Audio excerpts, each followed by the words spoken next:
So what if I told you that my job for 8 years was to sit in the middle of broken families? So not just to observe them, but witness them up close. So let me explain.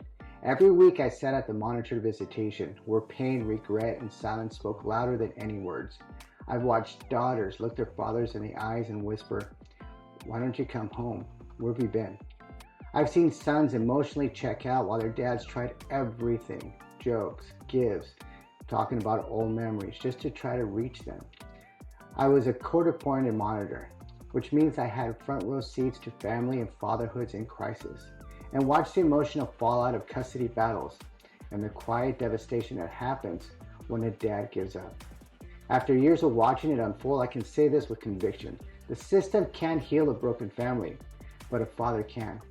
Not through legal paperwork, but through honesty, not by demanding control, but by choosing consistency, not by being perfect, but by showing up even when it's hard. Because when a father fights for the relationship of his child, and not for the schedule, not for the weekend visits, not to win an argument with the co-parent, but for the real relationship of their child, that's when things start to change.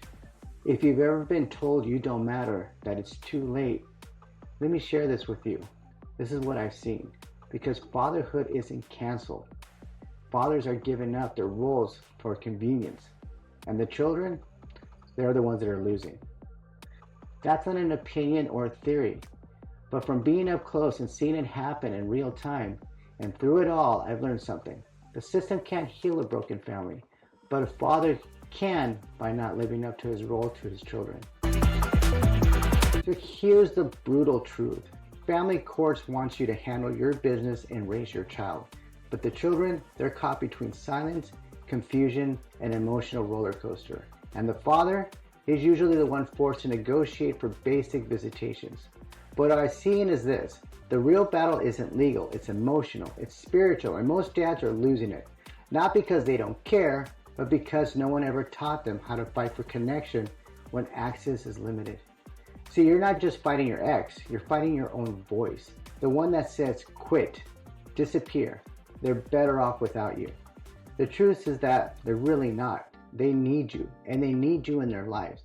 I was monitoring a father once a week. His two daughters would show up smiling politely, going through the motions. They weren't angry, they were just distant. But something felt disconnected, not because they didn't love their dad, they really did. But he was trying too hard to make them happy. He would buy them gifts, toys, and just a lot of things. Something new. Coloring books, a new bike, snacks, games, all hoping for a spark of joy. And the girls would just smile, say thank you, but the spark never came. One day I asked them gently, "Don't you like the gifts your dad brought you?" One of them shrugged and said softly, "No, not really. We just want to hang out and spend time with him. He just wants us to be happy about the stuff he brings." 7 weeks in, same routine, same energy, same ache under the surface. Then came week 8. He sat down quietly, looked them both in the eyes and asked, "What do you want me to bring next time?" They looked at each other, then they started to cry. One of them said, "We just want you. Can we just play together? No toys, no distractions, just you, Dad." That was the breakthrough. He didn't break their walls down. He stopped trying to perform. He started listening, and eventually they let him in. Fathers, it's about being present and not performing. It's consistency. It's showing up, not with more stuff, but more of being a dad.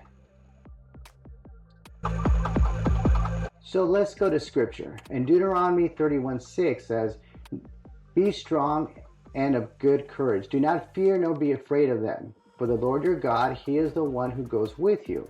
He will not leave you nor forsake you." That's the father you're made in the image of. God doesn't father based on proximity. He fathers based on pursuit.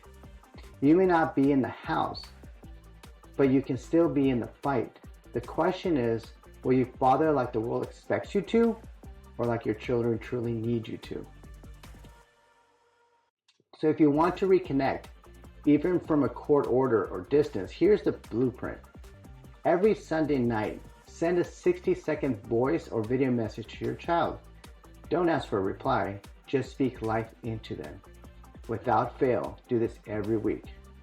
Create a sacred fatherhood time zone at home, a time to reflect, journal, pray for them. Make fatherhood a priority, even if you're not in the home. Now, pick one emotion that will define your presence each week. Joy, patience, courage. Let that be your filter, not your frustration. If you follow this, you'll start to notice something. Their posture changes, their guard lowers, the silence softens. Because children don't respond to control.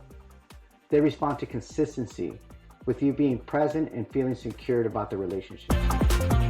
And let me tell you about David. David's divorced, has 2 kids with limited visitation. He used to show up full of frustration, trying to make the most out of his time at the visitation. And his kids shut down. So we shifted the mindset. Instead of maximizing the time, he started magnifying his presence. He stopped pushing and he started noticing. He started asking questions and actually waited for answers. He let his daughters paint his nails. He helped his son build a Lego structure instead of talking about what he should and shouldn't be doing. And that made a huge difference in the relationship. At month 3, his kids started running up to him as soon as they saw him. Why? Because he finally understood. Mentorship isn't about control, it's about creating space. He didn't win the court battle, he won the heart battle. So here's the truth. Court orders can limit your schedule, but not your spirit. Fatherhood is not custody, it's a calling. It's pursuit. It's the daily choice to show up, even if you're standing outside the door. So this week, I encourage you, actually I dare you to record a 60-second message for your kids telling them one thing that you believe and you're proud of them about. Write a short note and mail it to them, even if they won't read it. Pray for them out loud. No door left closed, no child left wondering, no father left passive. If this episode hit something deep, don't keep it to yourself. Send it to another father, walking in the same road that you are. And if you're ready to rebuild, reignite, or reclaim your role as a father, DM 5 Steps to Building Bridges for my free guide. Take my full Udemy course on rebuilding fatherhood, or join our private Facebook groups for tools, brotherhood, and support. Because this isn't just content, this is a calling. And we're building something real. New episodes drop Sundays at 5 p.m. Pacific Standard Time on YouTube and Rumble.